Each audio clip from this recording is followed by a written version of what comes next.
Hi dear students, आप देख रहे हैं मेरे यूट्यूब चैनल स्वामी मनोज केमिस्ट्री। क्लास 11 थर्मोडायनेमिक्स में लास्ट जो बचा हुआ था वो लेक्चर मैं आज स्टार्ट कर रहा हूँ यहाँ पे। अभी तक हमने देख लिया कि सेकेंड लॉ ऑफ थर्मोडायनेमिक्स क्या है। एंट्रोपी चेंज किसी पर्टिकुलर टेम्परेचर पे जब इक्विलिब्रियम टाइप से हीट एब्जॉर्ब की जाती है उस कंडीशन में एंट्रोपी चेंज क्या आता है। सॉलिड की एंट्रोपी लिक्विड से कम होती है, लिक्विड की एंट्रोपी गैस से कम होती है, गैस की सबसे ज्यादा एंट्रोपी होती है। Entropy is the measurement of randomness, it is energetic term. और सेकेंड लॉ ऑफ थर्मोडायनेमिक्स में इसको इसलिए यूज किया गया क्योंकि फर्स्ट लॉ ऑफ थर्मोडायनेमिक्स का एक क्राइटेरिया रह गया कि एनर्जी एक फॉर्म से दूसरी फॉर्म में कन्वर्ट हो जाती है, लेकिन किस बाउंड्रीज तक होगी या नहीं होगी, किस टाइप की एनर्जी और किस टाइप की एनर्जी में वो कन्वर्ट हो सकती है। इसके बाद में इसमें बताया मैंने कि जो एंट्रोपी चेंज ऑफ यूनिवर्स है, किसी प्रोसेस के लिए यूनिवर्स के एंट्रोपी चेंज से हम स्पॉन्टेनिटी और नॉन स्पॉन्टेनिटी को डिसाइड कर सकते हैं कि प्रोसेस स्पॉन्टेनियस होगी या फिर प्रोसेस नॉन स्पॉन्टेनियस होगी। अगर प्रोसेस स्पॉन्टेनियस होती है तो यूनिवर्स का एंट्रोपी चेंज पॉजिटिव होगा, और अगर नॉन स्पॉन्टेनियस है तो यूनिवर्स का एंट्रोपी चेंज कैसा है, नेगेटिव है। और अगर यूनिवर्स का entropy change which is entropy change of system plus entropy change of surrounding, अगर वो जीरो है, इसका मतलब प्रोसेस विल बी रिवर्सिबल। लेकिन केमिकल प्रोसेस की अगर बात करते हैं हम तो केमिकल प्रोसेस एक लैब के अंदर होगी, लैब के अंदर भी एक छोटे एरिया में होगी, क्लोज सिस्टम में हो सकती है या ओपन सिस्टम में हो सकती है। तो उस केमिकल रिएक्शन के अंदर जो एंथैल्पी चेंज आता है और जो एंट्रोपी का चेंज आता है, उस एंट्रोपी और एंथैल्पी चेंज से ही हम बता सकते हैं कि वो प्रोसेस स्पॉन्टेनियस होगी या नहीं होगी। उसके लिए एक नया स्टेट फंक्शन इंट्रोड्यूस कराया गया विच इज कॉल्ड गिव्स फ्री एनर्जी, और उसका हम आज डिस्कस कर रहे हैं, गिव्स फ्री एनर्जी का।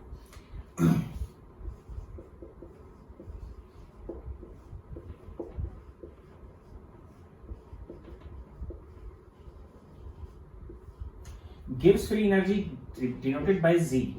स्टैंडर्ड में हम नोट लगा देंगे, वो स्टैंडर्ड कंडीशंस पे होगी, नॉन स्टैंडर्ड में हम नोट को यूज नहीं करेंगे। और गिव्स फ्री एनर्जी एक ऐसी एनर्जी है जो सिस्टम को वर्क करने के लिए चाहिए, यानी कोई भी ऐसा सिस्टम नहीं है जो कोई अगर वर्क करेगा तो उसको खुद को भी एक एनर्जी चाहिए which is free energy. Free energy लेकर ही कोई सिस्टम वर्क देगा, यानी कि सिस्टम के लिए यूजफुल जो एनर्जी होती है या यूजफुल जो वर्क डन होता है विच इज कॉल्ड गिव्स फ्री एनर्जी, यानी कि it is useful work of system. ये सिस्टम का यूजफुल वर्क है। अभी क्या है ये मैं आगे बताऊंगा। यानी free energy is useful work of system, system का यूजफुल वर्क होता है। गिव्स फ्री एनर्जी एक इक्वेशन दी गई, G is equal to H minus TS। एक इक्वेशन दी गई, A is equal to E minus TS। दोनों ही फ्री एनर्जी है। G is gives free energy,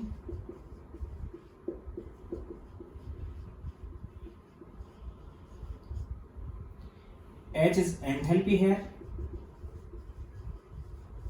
absolute तो हम इस H को भी और इस G को भी कैलकुलेट नहीं कर सकते हैं, S को भी नहीं कर सकते हैं। T is absolute temperature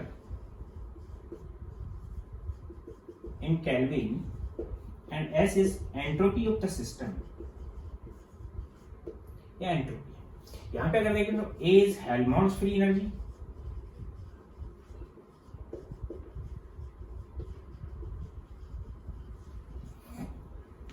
E is internal energy,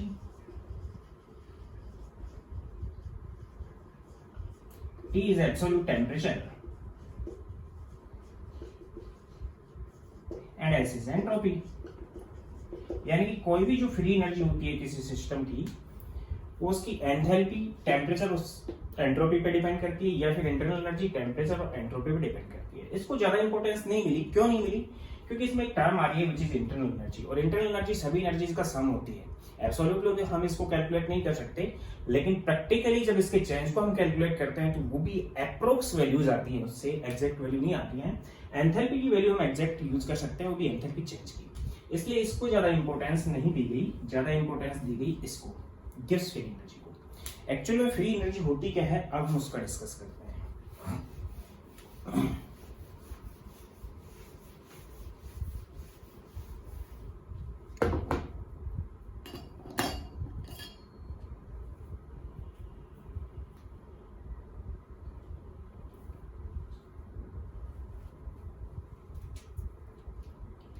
एक जनरल एग्जांपल ले रहा हूं मैं इसके लिए। सपोज करो कि एक बाइक है और एक कार है। इसका पहले भी मैंने एग्जांपल लिया है, अब भी ले रहा हूं। दोनों को हमने सेम एनर्जी यूज कर ली। 1 लीटर पेट्रोल दोनों के अंदर डाल दिया, 1 लीटर पेट्रोल। बाइक जो चली वो 70 किलोमीटर चली और कार जो चली वो 20 किलोमीटर चली। सपोज कर लेगा बाइक एक सिस्टम था जिसने इतनी एनर्जी ली, इतनी एनर्जी में से 70 किलोमीटर का वर्क हमें दिया और कुछ वर्क ये बचा के रख लिया इसने, जो कि इधर उधर हो गया। कार ने भी क्या किया कि इतनी ही एनर्जी ली लेकिन 20 किलोमीटर का वर्क तो हमें दे दिया, मीन सराउंडिंग को दे दिया।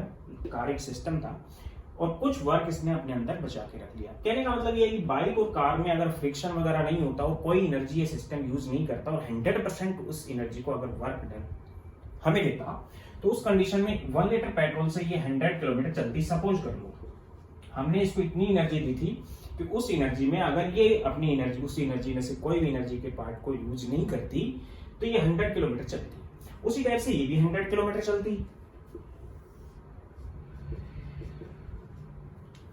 यानी कि यहां पे अगर देखते हैं तो ये वर्क हमें मिला और ये वर्क सिस्टम ने रख लिया। उसी टाइप से यहां पे ये वर्क हमें मिला और ये वर्क सिस्टम ने रख लिया। अगर सिस्टम के लिए देखें, मींस कार और बाइक के लिए देखें, तो ये एक यूजफुल वर्क है कार के लिए, और बाइक के लिए ये एक यूजफुल वर्क हो गया। और ये हमें दे दिया तो ये बाइक के लिए वेस्ट वर्क हो गया क्योंकि ये सराउंडिंग को मिल गया, और इसने कार में दिया तो ये कार के लिए वेस्ट वर्क हो गया। कहने का मतलब ये है कि बाइक से 70 किलोमीटर का वर्क लेने के लिए उसको 30 किलोमीटर का वर्क एक्स्ट्रा हमें देना पड़ेगा ताकि उसको यूज करे और उसको यूज करके वो हमें 70 किलोमीटर का वर्क दे। यानी कि अगर 30 किलोमीटर के वर्क को, इतनी एनर्जी को हम उसको सप्लाई नहीं करते हैं तो वो सिस्टम हमें 70 किलोमीटर का वर्क नहीं दे सकता। यानी कि it is useful work which is free energy. It is also useful work for system, it is free energy। यानी कि कोई भी सिस्टम फ्री एनर्जी लिए बिना वर्क नहीं दे सकता। अगर हम इसमें आधा लीटर पेट्रोल डालते तो ये 35 किलोमीटर चलती, जिसमें से 15 किलोमीटर का वर्क ये रख लेती। 1 लीटर पेट्रोल डाल रहे हैं तो 70 किलोमीटर चल रही है, जिसमें से 30 किलोमीटर का वर्क ये यूज कर रही है। यानी 30 किलोमीटर के वर्क की एनर्जी को ये यूज करके हमें 70 किलोमीटर का वर्क दे पा रही है। यानी कोई भी सिस्टम एक फ्री एनर्जी को यूज करता है या एनर्जी को यूज करके ही हमें वर्क दे सकता है, और उसी एनर्जी को जो उसके लिए यूजफुल है which is called free energy. तो किसी सिस्टम के लिए फ्री एनर्जी की वैल्यू ज्यादा हो सकती है, किसी सिस्टम के लिए फ्री एनर्जी की वैल्यू कम हो सकती है। सिस्टम के लिए फ्री एनर्जी जीरो नहीं होगी अगर उसको वर्क देना है तो। ये थी फ्री एनर्जी। अब हम बात कर रहे हैं गिब्स फ्री एनर्जी। ये चीज मैं पहले ही बता चुका हूं कि केमिकल रिएक्शंस के स्पॉन्टेनिटी को चेक करने के लिए हम फ्री एनर्जी को जनरली यूज कर लेते हैं, क्योंकि ये फ्री एनर्जी जो होती है ये यूनिवर्स की एंट्रोपी जो चेंज होता है उससे रिलेटेड होती है। J is equal to H minus TS, और H आपको बता रखा है E प्लस PV। हम इसमें पुट कर सकते हैं H is enthalpy, then G is equal to E plus PV minus TS। और इसको हमने क्या किया, डिफरेंशिएट किया, means dC which is equal to DE plus dPV minus dTS। जैसे इसको हम डिफरेंशिएट करेंगे then it is dC which is equal to DE plus VDP plus PDV minus TDS minus HDT। ये इंटीग्रेशन हो गया। यानी कि डी तो था ही, वो एच पुट कर दिया, पी के रेस्पेक्ट में वी का और वी के रेस्पेक्ट में टी का। उसी टाइप से टी के रेस्पेक्ट में एस का और एस के रेस्पेक्ट में टी का डिफरेंशिएट कर रहा है। प्रोसेस जो जनरली होती है, प्रोसेस आइसोथर्मल है, कंडीशन लगा दी हमने, और आइसोबारिक है, ये भी कंडीशन लगा दी। आइसोथर्मल है तो डेल्टा टी या D T which is equal to 0, और आइसोबारिक है तो delta P is 0, means it is 0 and it is also zero. Then equation को हम इस टाइप से पुट करेंगे फिर कि DG which is equal to DE plus PDV minus TDS और DE plus PDV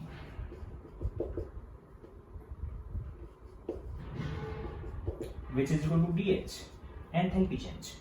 E plus PV is H, तो इसके रेस्पेक्ट में उसको हम DH यूज कर सकते हैं। then DG which is equal to DH minus TDS, और डिफरेंशिएशन को अगर थोड़ा बढ़ा दें हम then delta Z which is equal to delta H minus T delta S, ये सब सिस्टम के लिए है।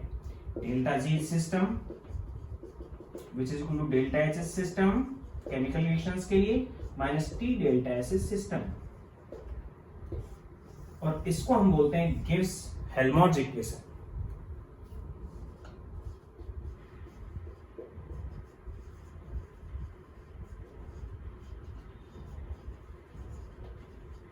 और जिस टाइप से एंथैल्पी और इंटरनल एनर्जी एब्सोल्यूट कैलकुलेट नहीं की जा सकती, केवल उनमें डिफरेंस कैलकुलेट किया जाता है, इसी टाइप से एंट्रोपी थर्ड लॉ में आ जाएगा और एब्सोल्यूट कैलकुलेट कर लेंगे हम।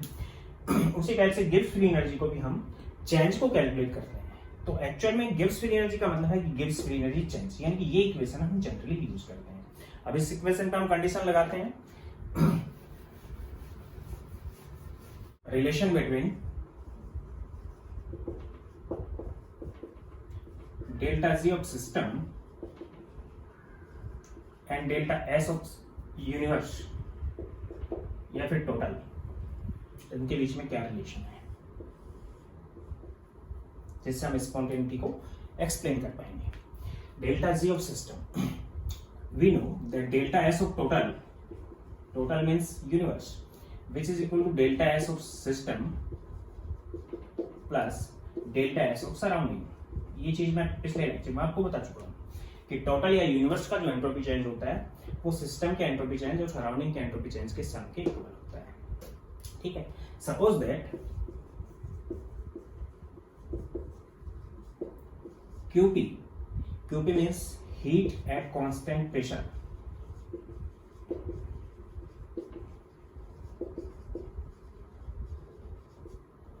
QP absorbed by system from surrounding। System heat की एक क्वांटिटी QP को एब्जॉर्ब करता है सराउंडिंग से, तो सराउंडिंग से वो हीट कम हो गई, मीन सराउंडिंग के लिए नेगेटिव हो गई और सिस्टम के लिए पॉजिटिव हो गई।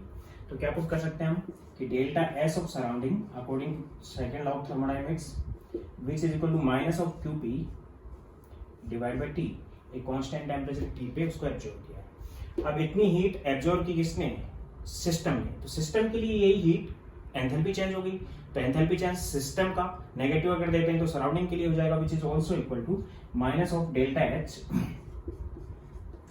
Of system divide by T। इसको हम यहां पुट कर देंगे, then delta of total which is equal to delta S of system plus minus delta H of system divide by T। Delta S of surrounding की जगह put कर दिया हमने, जितनी हीट सराउंडिंग देगा उतनी हीट सिस्टम लेगा, तो सिस्टम के लिए उस हीट को कांस्टेंट प्रेशर पे एंथैल्पी चेंज पुट कर दिया हमने। नेगेटिव साइन इसलिए ले लिया क्योंकि सराउंडिंग के लिए हम उसको पुट कर रहे हैं। इसको हम T से डिवाइड कर देंगे, नहीं आ जाएगा डेल्टा एस ऑफ टोटल, या T से मल्टीप्लाई कर दिया हमने इसको, T delta S of total which is equal to T delta S of system minus T से T कैंसिल हो जाएगा, delta H of system and T delta S of system minus delta H of system. ये भी बताया मैंने कि delta G which is equal to delta H of system minus T delta H of system, यानी कि minus delta G which is equal to delta H minus plus T delta S, ये सब system के लिए है। यानी इसकी जगह हम पुट कर सकते हैं minus delta G of system, then T delta S of total which is equal to minus delta G of system. यानी रिलेशन आ गया कि delta G of system which is equal to minus T delta S of universe. Universe के entropy change और system के Gibbs free energy change में ये relation होता है, और इस पे हम कंडीशन लगा सकते हैं स्पॉन्टेनिटी के लिए। कंडीशन ये रहेंगी कि डेल्टा एस ऑफ यूनिवर्स जब पॉजिटिव होता है उस टाइम स्पॉन्टेनियस प्रोसेस होती है, और अगर ये पॉजिटिव हो गया तो डेल्टा जी नेगेटिव हो जाएगा। Means delta G of system जब नेगेटिव होगा तब प्रोसेस होगी स्पॉन्टेनियस। इसी टाइप से डेल्टा एस ऑफ यूनिवर्स जब नेगेटिव होगा तो प्रोसेस होगी नॉन स्पॉन्टेनियस। ये मैं आपको पिछले लेक्चर में बता चुका हूं।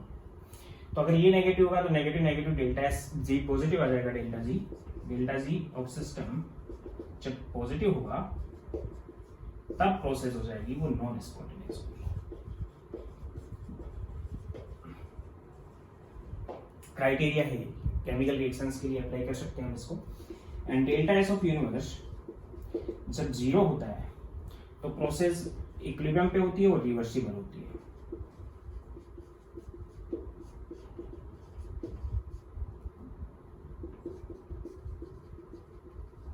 यानी कि अगर ये जीरो है तो डेल्टा जी ऑफ सिस्टम भी कैसा हो गया, जीरो। यानी कि डेल्टा जी ऑफ सिस्टम अगर जीरो है तो उस कंडीशन में प्रोसेस इक्विलिब्रियम पे होगी। सिंपल सा तरीका है कि अगर किसी केमिकल रिएक्शन को, किसी प्रोसेस को हमें direct Gibbs free energy change से देखना है तो गिब्स फ्री एनर्जी चेंज अगर पॉजिटिव आता है तो प्रोसेस नॉन स्पॉन्टेनियस होगी, नेगेटिव आता है तो स्पॉन्टेनियस होगी, और जीरो आता है इसका मतलब इक्विलिब्रियम पे प्रेजेंट है। तो हमें इस यूनिवर्स के एंट्रोपी चेंज से मतलब ज्यादा कोई लेना देना नहीं है। हम गिब्स फ्री एनर्जी चेंज से हम इसको कैलकुलेट कर सकते हैं। अब इसमें लगा रहा हूं कंडीशंस।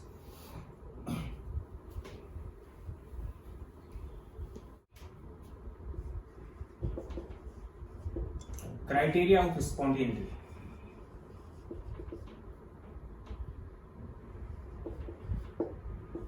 स्पॉन्टेनिटी का criteria by Gibbs free energy.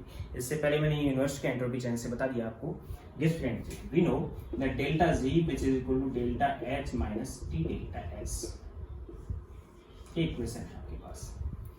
हम कंडीशन लगा रहे हैं number first, if the mod means केवल value delta H is greater than the mod of T delta S. अगर डेल्टा एच का मोड टी डेल्टा एस के mode से ज्यादा है। कहने का मतलब अगर इसकी वैल्यू 20 है और इन टी डी इसकी वैल्यू 10 है, उस कंडीशन में एक तो कंडीशन हो सकती है कि a delta H is positive and delta S is positive. एक तो कंडीशन है कि दोनों को हमने पॉजिटिव लिया। अगर ये भी पॉजिटिव है और ये भी पॉजिटिव तो ये नेगेटिव है, तो 20 माइनस 10 हो जाएगा। तो ये पॉजिटिव है तो ये तो नेगेटिव रहेगा और ये पॉजिटिव रहेगा। 20 माइनस 10 तो डेल्टा जी की वैल्यू पॉजिटिव आएगी। Then delta G will be positive, और अगर डेल्टा जी पॉजिटिव आता है then process non spontaneous. Second condition लगा रहा हूं मैं कि delta H is positive and delta S is negative. अगर ये पॉजिटिव है ये नेगेटिव, तो पॉजिटिव 20 रहेगा, ये नेगेटिव नेगेटिव पॉजिटिव हो जाएगा। 20 प्लस 10 30 आ जाएगा, मीन्स पॉजिटिव आएगा delta G. Then delta G is also positive, then process will be non spontaneous. Process अब भी कैसी रहेगी, नॉन स्पॉन्टेनियस। थर्ड कंडीशन में लगा रहा हूं, delta H is negative and delta S is positive. अगर ये नेगेटिव है और ये पॉजिटिव है तो ये नेगेटिव हो जाएगा, -20 हो जाएगा, और ये पॉजिटिव है तो -10 रहेगा। नेट डेल्टा जी -30 आ जाएगा। देन उस कंडीशन में delta G will B negative. उस कंडीशन में डेल्टा जी नेगेटिव होगा, और नेगेटिव होगा तो प्रोसेस स्पॉन्टेनियस होगी।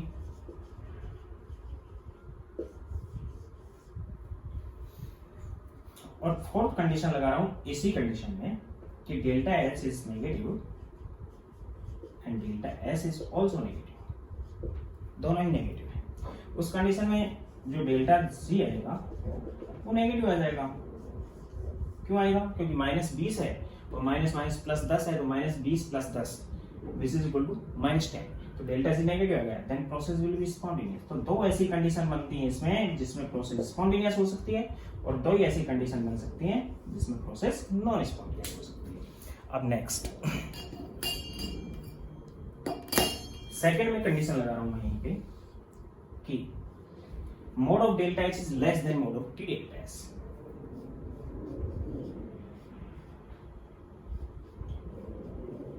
अब की बार हमने कंडीशन लगा दी कि ये वैल्यू 10 है और ये वैल्यू 20 है, और फिर वही चारों condition, delta H positive, delta S positive.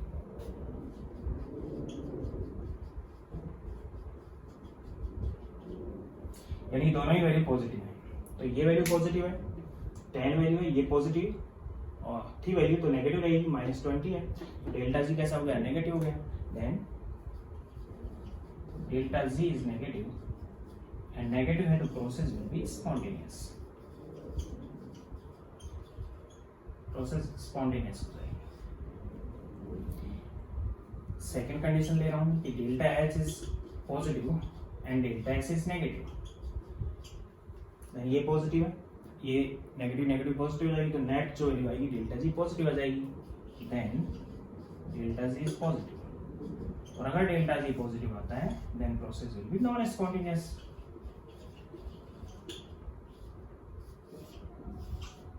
Third condition use कर रहा हूं मैं कि delta H is negative and delta S is positive.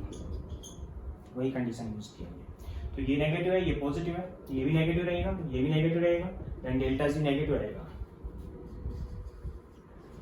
Delta G will B negative, और अगर डेल्टा जी नेगेटिव आता है तो प्रोसेस विल बी स्पॉन्टेनियस।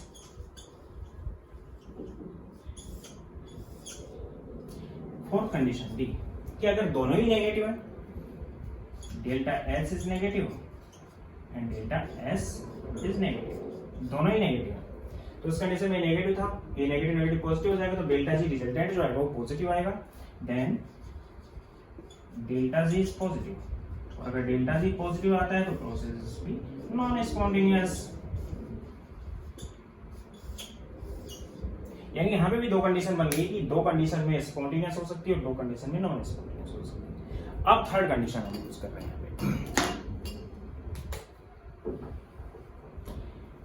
कि अगर दोनों के मोड इक्वल है, mod of delta H which is equal to mod of T delta S, दोनों के अगर मोड इक्वल है तो उस कंडीशन, इसकी वैल्यू भी हम 20 यूज कर रहे हैं और इसकी वैल्यू भी हम 20 यूज कर रहे हैं, और पहली कंडीशन यूज कर रहे हैं कि a delta H is positive and delta S is positive, दोनों ही वैल्यू पॉजिटिव है। तो इस कंडीशन में अगर देखते हैं तो ये भी पॉजिटिव है और ये भी पॉजिटिव है, पॉजिटिव और पॉजिटिव ये नेगेटिव हो जाएगा और ये पॉजिटिव हो जाएगा, डेल्टा जी 0 आएगा, देन डेल्टा जी 0, और अगर 0 है तो इक्विलिब्रियम पे होगा। कंडीशन कौन सी बनेगी? इक्विलिब्रियम की बनेगी। Second, delta H is positive and delta S is negative. Delta H positive है और ये नेगेटिव है, ये पॉजिटिव है तो पॉजिटिव वैल्यू गई, नेगेटिव नेगेटिव पॉजिटिव हो जाएगी, डेल्टा जी पॉजिटिव आएगा यहाँ पे, then delta G will be positive, और अगर डेल्टा जी पॉजिटिव आता है तो उस कंडीशन में जो प्रोसेस आ गई वो नॉन स्पॉन्टेनियस हो गई।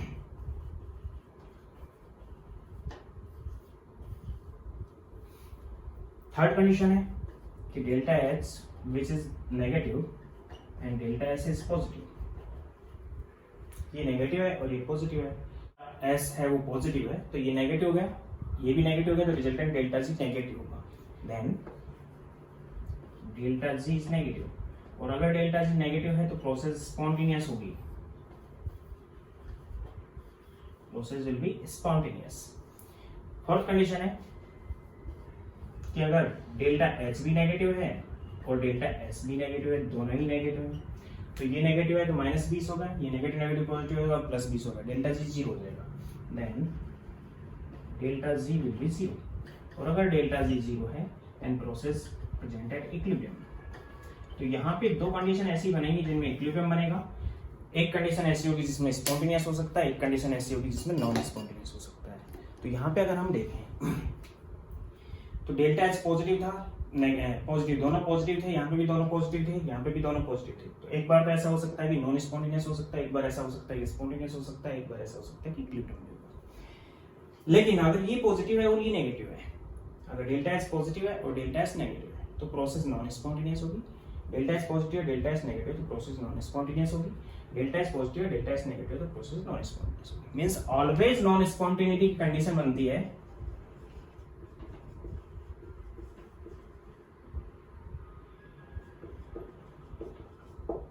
उसमें डेल्टा एच को पॉजिटिव होना है और डेल्टा एच को नेगेटिव, यानी कि when delta H is positive and delta H is negative and process is always non spontaneous.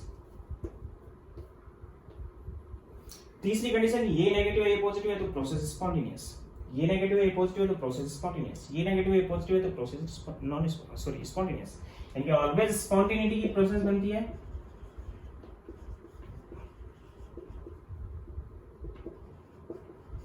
Always spontaneity की कंडीशन बनती है किस कंडीशन में कि जब डेल्टा एच नेगेटिव हो और डेल्टा एस पॉजिटिव हो तो हमेशा ही कैसी कंडीशन रहेगी, स्पॉन्टेनियस, यानी process is always spontaneous when enthalpy change is negative and entropy change is positive. Process always non spontaneous when enthalpy change is positive and entropy change is negative. Condition सारी लगानी है। और fourth condition है ये negative है ये दोनों negative है तो स्पॉन्टेनियस हो सकती है, नॉन स्पॉन्टेनियस हो सकती है, इक्विलिब्रियम पे हो सकती है, कंडीशंस पे डिपेंड करेगा कि उनके मोड्स क्या हैं। तो ये था criteria of spontaneity. Always spontaneity की कंडीशन बनती है कि अगर किसी प्रोसेस में किसी रिएक्शन में एंथैल्पी चेंज नेगेटिव हो और एंट्रोपी चेंज पॉजिटिव हो तो हमेशा ही प्रोसेस कैसी होती है, स्पॉन्टेनियस होती है उस कंडीशन से। इसके बाद बात कर रहा हूं मैं केमिकल रिएक्शंस पे टेम्परेचर के effect.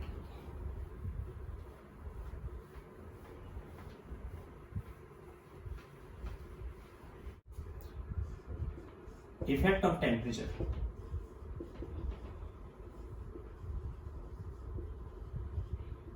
on chemical reaction। Chemical reaction के ऊपर टेम्परेचर का इफेक्ट। इसमें हम एक जनरल एग्जांपल ले रहे हैं। अमोनिया एक गैस है, HCl एक गैस है, फॉरवर्ड प्रोसेस चल रही है, इससे NH4Cl सॉलिड बन रहा है। अमोनिया एक गैस है, HCl एक गैस है, प्रोसेस फॉरवर्ड चल रही है जिसमें NH4Cl सॉलिड बन रहा है। तो अगर गैस से मिलती है, गैस की एंट्रोपी ज्यादा होती है और वो सॉलिड में कन्वर्ट होती है। 2 मोल गैस 1 मोल सॉलिड में कन्वर्ट हो रही है तो एंट्रोपी घटेगी, यानी कि प्रोसेस जो फॉरवर्ड है इसके लिए एंट्रोपी चेंज है वो नेगेटिव है क्योंकि एंट्रोपी घट रही है। और एसिड और बेस के बीच में रिएक्शन हो रही है, ये एक एसिड है और ये एक बेस है। एसिड और बेस की जो न्यूट्रलाइजेशन रिएक्शन है जिससे सॉल्ट बनता है विच इज ऑलवेज एक्सोथर्मिक की मैं आपको बता चुका हूं। और एंथैल्पी को हम नाम देते हैं एंथैल्पी ऑफ न्यूट्रलाइजेशन, वो नेगेटिव है, -57.1 किलो जूल पर मोल या पर इक्विवेलेंट में एग्जांपल दे चुका हूं। यानी कि एंट्रोपी चेंज तो इसका प्रोसेस का फॉरवर्ड का कैसा है, नेगेटिव है, और एंथैल्पी चेंज भी नेगेटिव है, यानी प्रोसेस कैसी है, एक्सोथर्मिक है फॉरवर्ड। अगर हम बैकवर्ड प्रोसेस देखते हैं तो बैकवर्ड बिल्कुल ऑपोजिट हो जाएगी। बैकवर्ड प्रोसेस है वो एंडोथर्मिक हो जाएगी और दोनों के साइन बदल जाएंगे क्योंकि बता रखा है कि अगर प्रोसेस को हम बैकवर्ड कर देते हैं तो उस कंडीशन में एंथैल्पी चेंज का साइन होगा वो चेंज हो जाएगा, एंट्रोपी चेंज का साइन भी कैसा होगा, चेंज हो जाएगा। यानी बैकवर्ड प्रोसेस के लिए डेल्टा एस पॉजिटिव रहेगा और डेल्टा एच पॉजिटिव रहेगा क्योंकि प्रोसेस एंडोथर्मिक होगी। अब यहाँ पे कंडीशन लगाते हैं नंबर फर्स्ट फॉरवर्ड प्रोसेस में। फॉरवर्ड प्रोसेस के लिए कंडीशन है कि delta S is negative and delta H is negative, दोनों ही नेगेटिव है। और अगर हम कंडीशन ले लेते हैं कि एट लो टेम्परेचर, कंडीशन कम टेम्परेचर की हम ले रहे हैं, तो we know that delta G is equal to delta H minus T delta S. अब अब कम टेम्परेचर है तो टी डेल्टा एस का जो मोड होगा वो डेल्टा एच से कम रहेगा। देन लो टेम्परेचर पे कंडीशन हो जाएगी mode of delta H is greater then mode of T delta S, क्योंकि टेम्परेचर कम था इसलिए इसका मोड इसके मोड से कम है। तो इस कंडीशन में इसकी वैल्यू ज्यादा है इससे, मीन्स इसकी वैल्यू में 20 मान लेता हूँ, इसकी वैल्यू में 10 मान लेता हूँ। ये नेगेटिव है तो -20, ये नेगेटिव है तो नेगेटिव नेगेटिव पॉजिटिव एंड +10। मैं रिजल्टेंट डेल्टा जी, जो रिजल्टेंट डेल्टा जी आएगा वो आएगा नेगेटिव, और नेगेटिव आएगा तो प्रोसेस स्पॉन्टेनियस हो जाएगी, यानी कि फॉरवर्ड प्रोसेस लो टेम्परेचर पे स्पॉन्टेनियस होगी। Second condition, at higher temperature,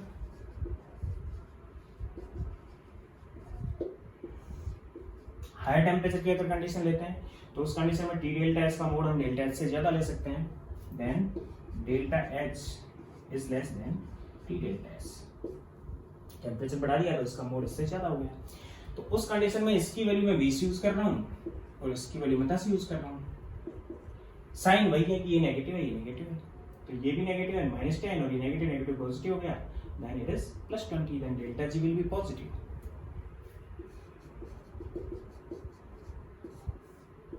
positive है तो नॉन स्पॉन्टेनियस हो गया। कहने का मतलब ये है कि लो टेम्परेचर पे फॉरवर्ड प्रोसेस अपने आप चलेगी क्योंकि स्पॉन्टेनियस है, लेकिन हायर टेम्परेचर पे फॉरवर्ड प्रोसेस अपने आप नहीं चलेगी, नॉन स्पॉन्टेनियस हो गई, इसका मतलब बैकवर्ड प्रोसेस चलेगी। तो हायर टेम्परेचर कंडीशन में एक्सोथर्मिक जो रिएक्शंस हैं उनकी रेट कम हो जाती है, और जो एंडोथर्मिक रिएक्शंस होती हैं उनकी रेट बढ़ जाती है। ये कंडीशन कंक्लूजन में लेते हैं। तीसरी कंडीशन में ले रहा हूं, eight moderate temperature. Moderate temperature पे हम मान सकते हैं कि डेल्टा एच का जो मोड होगा वो अप्रोक्सीमेटली इक्वल होगा टी डेल्टा एच के मोड के। अगर दोनों इक्वल हैं तो दोनों को मैं 20 यूज कर रहा हूं, तो उस कंडीशन में इसका साइन नेगेटिव है तो नेगेटिव नेगेटिव पॉजिटिव हो गया, इसका साइन नेगेटिव तो ये नेगेटिव है, तो एक पॉजिटिव एक नेगेटिव, डेल्टा जी 0 हो जाएगा, then delta G will be 0, और डेल्टा जी अगर 0 है तो प्रोसेस एट इक्विलिब्रियम, प्रोसेस होगी वो इक्विलिब्रियम। तो ये कंडीशन हम ये ले सकते हैं, मींस बता सकता हूं मैं एक्सोथर्मिक रिएक्शंस जो होती हैं वो लो टेम्परेचर पे स्पॉन्टेनियसली प्रोसीड होती हैं, वेरी हाई टेम्परेचर पे वो नॉन स्पॉन्टेनियस हो जाती है, मींस फॉरवर्ड डायरेक्शन में नहीं चलती हैं, और मॉडरेट प्रेशर टेम्परेचर की कंडीशंस में प्रोसेस इक्विलिब्रियम। मींस फॉरवर्ड के लिए अगर देखते हैं तो लो टेम्परेचर पे फॉरवर्ड स्पॉन्टेनियस है, बैकवर्ड नॉन स्पॉन्टेनियस है। हायर टेम्परेचर पे देखेंगे तो फॉरवर्ड कैसी होगी, एक्सोथर्मिक है वो नॉन स्पॉन्टेनियस होगी, और बैकवर्ड हो जाएगी वो अपने आप ही स्पॉन्टेनियस, प्रोसेस बैकवर्ड चलने लग जाएगी। जबकि मॉडरेट टेम्परेचर पे अगर देखते हैं तो जितनी स्पीड पे फॉरवर्ड चलेगी उतनी स्पीड पे बैकवर्ड चलेगी और इक्विलिब्रियम मिल जाएगा।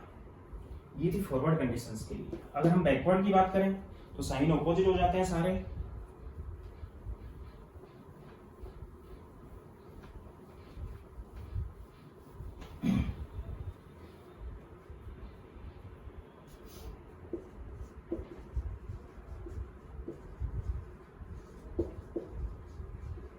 बैकवर्ड प्रोसेस जो कि एंडोथर्मिक है, जिसके लिए कंडीशंस मैंने आपको पहले ही बताई दी कि एंट्रोपी चेंज पॉजिटिव है और एंथैल्पी चेंज भी पॉजिटिव है, दोनों ही चेंज पॉजिटिव है। पहली कंडीशन वही ले सकते हैं एट लो टेम्परेचर, टेम्परेचर का इफेक्ट देख रहे हैं हम प्रोसेस पे, तो लो टेम्परेचर पे क्या होगा, ये जो डेल्टा एच का मोड है वो ज्यादा रहेगा टी डेल्टा एच के मोड पे, क्योंकि टेम्परेचर कम था। तो उस कंडीशन में इसका मोड ज्यादा है इससे, यानी कि ये 20 ले लिया मैंने और ये 10 ले लिया, ये पॉजिटिव है और दोनों ही पॉजिटिव है, तो 20 - 10 means delta G is positive, और डेल्टा जी अगर पॉजिटिव आता है तो उस कंडीशन में process non spontaneous, process will be non spontaneous. Second condition हम ले सकते हैं यहाँ पे at higher temperature. High temperature की अगर हम बात करें तो उस कंडीशन में डेल्टा एच का मोड कम हो जाएगा टी डेल्टा एच के मोड से, तो टी डेल्टा एच का मोड ज्यादा है, मींस अब मैं इसको 10 ले रहा हूं और इसको 20, और साइन यही है कि डेल्टा एच पॉजिटिव है और डेल्टा एच भी पॉजिटिव है, तो +10 हो गया, ये -20, डेल्टा जी है नेगेटिव हो गया, और डेल्टा जी नेगेटिव है तो प्रोसेस स्पॉन्टेनियस हो गई।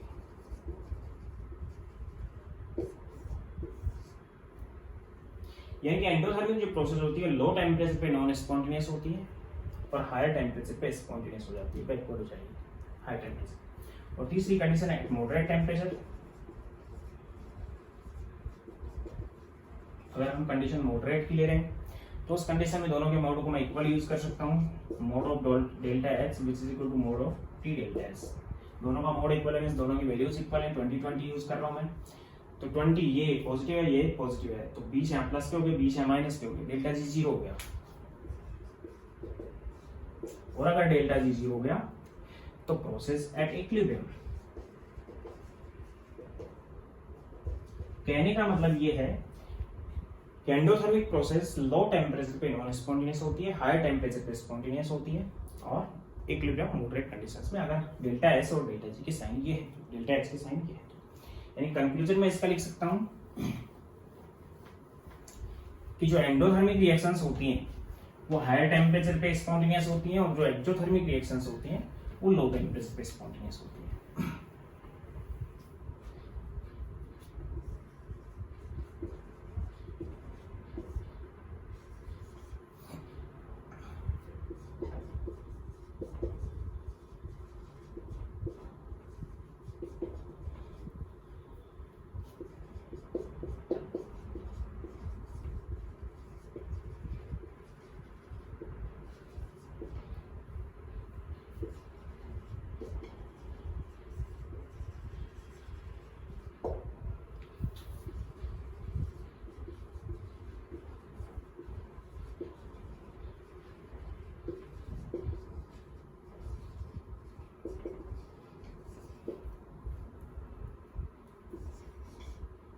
And endothermic reactions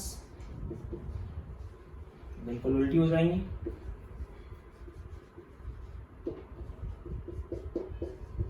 spontaneous at higher temperature.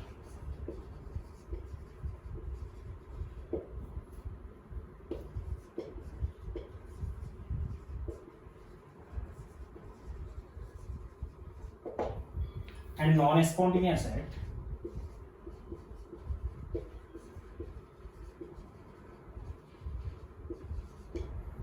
Low temperature.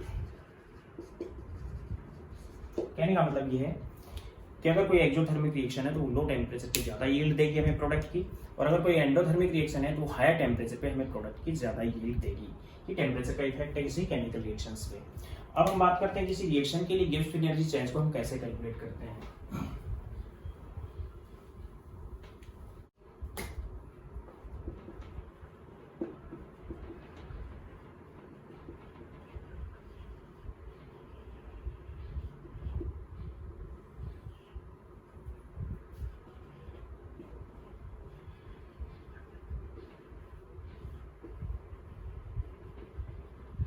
Gibbs free energy change for a chemical reaction में, केमिकल रिएक्शन के लिए Gibbs free energy change. Suppose कि रिएक्शन इस टाइप से है, A plus B convert into C plus D। इसमें condition दी हुई है कि the Gibbs free energy of A, GA is Gibbs free energy of A and GB is Gibbs free energy of B। यानी कि Gibbs free energies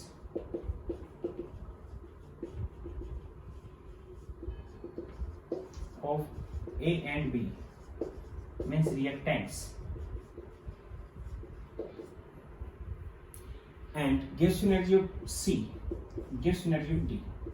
These are Gibbs free energies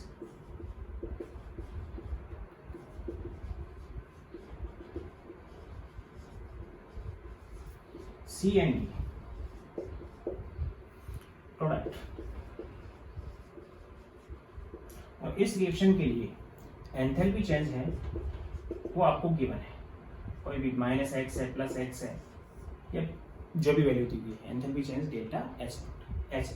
तो उस condition में जो गिब्स फ्री एनर्जी है reaction का जो change आएगा, Gibbs free energy change of reaction which is equal to sum of Gibbs free energy of product minus sum of Gibbs free energy change of reactant या Gibbs free energy of reactants, यानी कि delta Z of reaction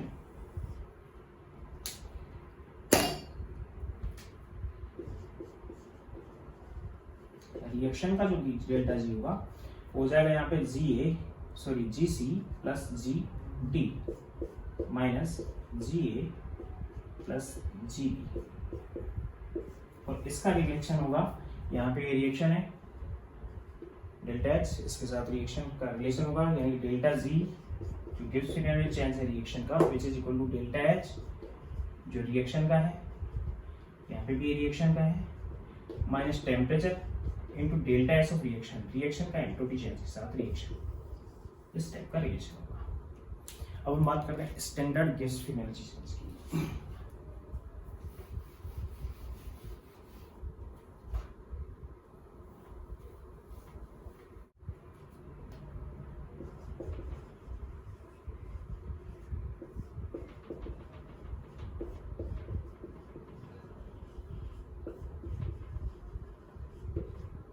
standard free energy change यानी कि delta G not का मतलब condition standard रहेंगी। तो किसी रिएक्शन के लिए इसको भी हम इसी टाइप से कैलकुलेट करेंगे कि delta G not which is equal to delta H not minus T delta S not, सभी चीज नॉट होनी चाहिए, means delta G not which is equal to standard गिव्स free energy change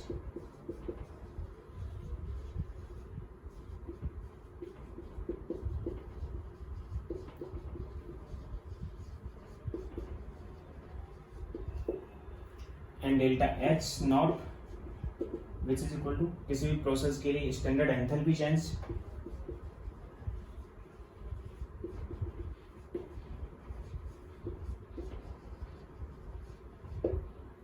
and delta S not which is equal to standard entropy change.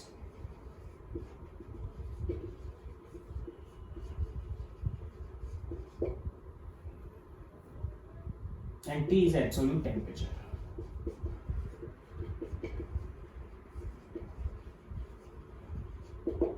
Reaction के लिए, और gives free energy change और standard गिव्स फ्री एनर्जी चेंज में थर्मोडायनामिकल relation होता है।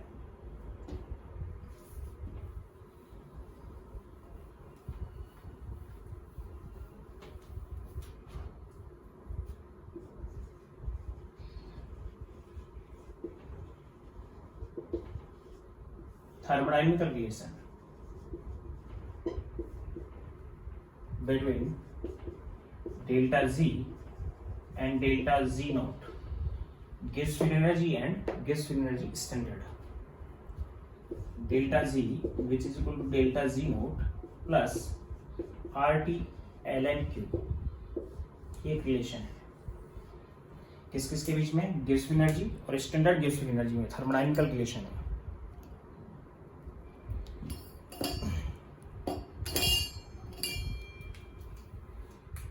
Delta G gives free energy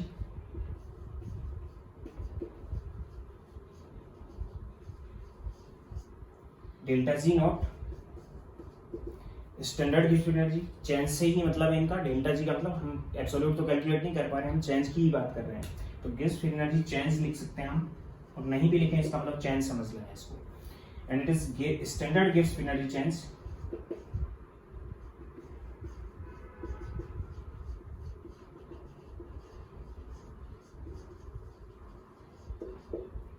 R is gas constant universal, T is absolute temperature,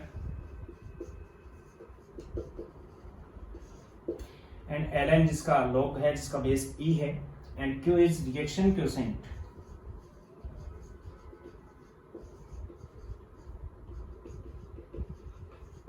reaction quotient है वो है concentration of product minus divide by concentration of reactant.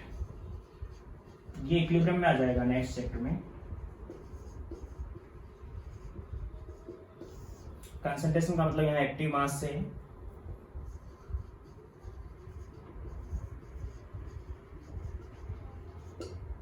Reactant और product और reactant की concentration का यानी कि एक्टिव मास का रेशियो है।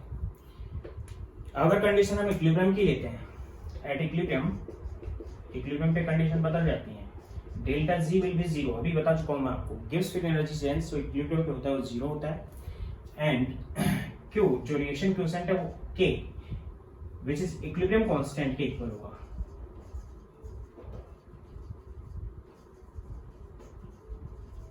तो इक्वेशन आ जाएगी, इसकी वैल्यू 0 हो गई और इसकी जगह हम Q पुट की जगह K पुट कर सकते हैं। And 0 which is equal to delta G not plus R T L N, Q की जगह मैंने यहाँ पे K पुट कर दिया, यानी delta G not which is equal to minus R T L N of K, और एल एन की टर्म को हम 2.303 से रिप्लेस कर सकते हैं। Then delta G not which is equal to minus 2.303 R T log, जिसका बेस 10 है, ऑफ K। इससे हम Gibbs free energy change standard calculate कर सकते हैं इक्विलिब्रियम पे, यानी इक्विलिब्रियम पे हम standard Gibbs free energy change की कैलकुलेशन इससे कर सकते हैं। गिब्स फ्री एनर्जी चेंज जो है वो एक वर्क डन है, जो मैं आपको पहले ही बता चुका हूं।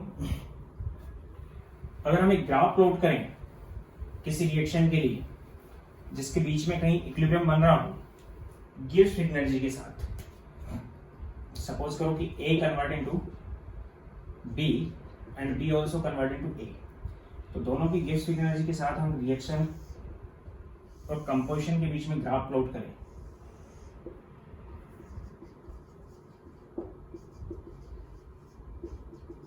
इधर भी मैंने गिब्स फ्री एनर्जी ली है, इधर भी मैंने गिब्स फ्री एनर्जी ली है, यहां पे मैंने कंपोजिशन ली है। कंपोजिशन का मतलब रिएक्शन रिएक्टेंट कितना था और प्रोडक्ट कितना था। तो शुरुआत में रिएक्टेंट A था, B 0 था, A घटता चला गया तो उसका फ्री एनर्जी घटती चली गई, यहाँ पे आई और यहाँ से बढ़ के B हो गई, यानी B से स्टार्ट करेंगे तो भी यहाँ पे आ जाएगा, A से स्टार्ट करेंगे तो भी, यानी कि यहाँ पे जो डेल्टा G की वैल्यू है वो 0 हो जाएगी। और ये कंडीशन है, ये इक्विलिब्रियम की कंडीशन होगी। ये तो मैंने Z यूज किया है, ये भी मैंने Z यूज किया है, और यहाँ पे मैंने गिब्स फ्री एनर्जी चेंज किया है, प्रोडक्ट माइनस रिएक्टेंट। और जिस कंडीशन में प्रोडक्ट माइनस रिएक्टेंट का जो गिब्स फ्री एनर्जी है वो 0 आता है, उस कंडीशन में कंडीशन हो जाती है इक्विलिब्रियम की। और यहाँ पे जो कंपोजिशन होगी उसमें यहाँ से यहाँ तक की जो कंपोजिशन है विच इज ऑफ XA, और यहाँ से यहाँ तक की जो कंपोजिशन है which is of XB। X is mole fractions हम यूज कर सकते हैं, A की मोल फ्रैक्शन और B की मोल फ्रैक्शन, मीन्स यहाँ की जो कंपोजिशन आएगी XA और XB की जो वैल्यू आएगी which is composition of equilibrium की कंपोजिशन होगी। और इस कंडीशन में रिएक्शन का K हम यूज कर सकते हैं, डेल्टा G की वैल्यू यहाँ पे 0 हो जाती है। यहाँ पे कोई ना कोई डेल्टा G की वैल्यू होगी, यहाँ पे कोई ना कोई होगी, यानी कि प्रोसेस को अगर हम A से स्टार्ट करेंगे तो भी इक्विलिब्रियम पे पहुंच जाएगी, प्रोसेस को हम B से स्टार्ट करेंगे तो भी इक्विलिब्रियम पे पहुंच जाएगी। और सेकंड लॉ ऑफ थर्मोडायनामिक्स यही है कि कोई भी प्रोसेस अगर चल रही है स्पॉन्टेनियसली तो वो फाइनली इक्विलिब्रियम को अचीव कर लेती है। यानी A से स्टार्ट करेंगे हम तो स्पॉन्टेनियसली फॉरवर्ड रिएक्शन रहेगी, कब तक रहेगी, जब तक गिब्स फ्री एनर्जी चेंज की वैल्यू 0 नहीं हो जाएगी। और अगर B से स्टार्ट कर रहे हैं तो डेल्टा G 0 होगा, वहां पे आके रिएक्शन रुक जाएगी, रुक जाने का मतलब वहां इक्विलिब्रियम बन चुका होगा। यानी प्रोसेस इधर से अगर ये कंपोजिशंस होंगी उस टाइम बैकवर्ड जो रिएक्शन है वो कैसी रहेगी, प्रोसीड रहेगी। और अगर ये कंपोजिशंस होंगी उस टाइम फॉरवर्ड रिएक्शन स्पॉन्टेनियस रहेगी, फॉरवर्ड रिएक्शन स्पॉन्टेनियसली यहाँ पे आके इक्विलिब्रियम पे पहुंच जाएगी। और अगर ये कंपोजिशन लेके चल रहे हैं तो उस कंडीशन में बैकवर्ड रिएक्शन स्पॉन्टेनियस रहेगी और इस कंपोजिशन पे आके रुक जाएगी, which is composition of equilibrium. Delta G की जो रिलेशंस हैं वो मैं आपको एक बार रिपीट करवा देता हूं।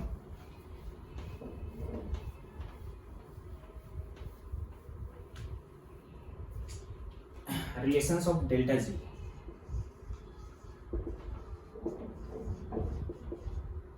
डेल्टा जी के जो रिलेशंस है, एक तो मैंने आपको बता दिया delta G is equal to delta H minus T delta S. एक मैंने बता दिया कि delta G not which is equal to delta H not minus T delta S not. एक मैंने बता दिया कि delta G of system which is equal to minus T delta S of universe. एक मैंने आपको बता दिया कि delta G which is equal to delta G not plus R T L N Q. इसी को थोड़ा ओपन कर देंगे तो delta G which is equal to delta G not plus 2.303 R T log Q. और अगर इक्विलिब्रियम पे लेते हैं हम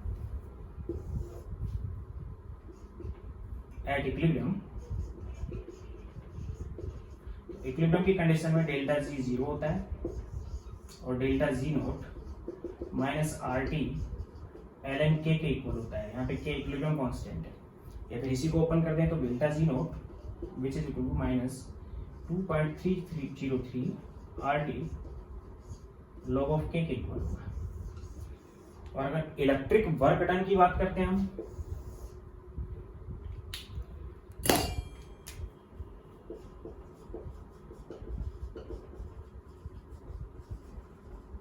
तो उसको भी हम डेल्टा जी से लेते हैं, delta G which is equal to minus NFE,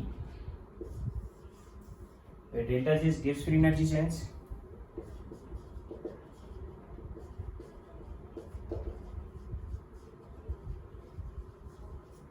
और work done also, n is number of moles of electrons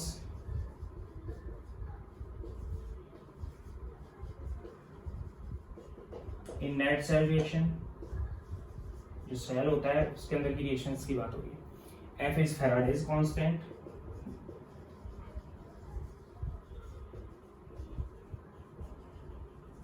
which is charge of 1 mole of electrons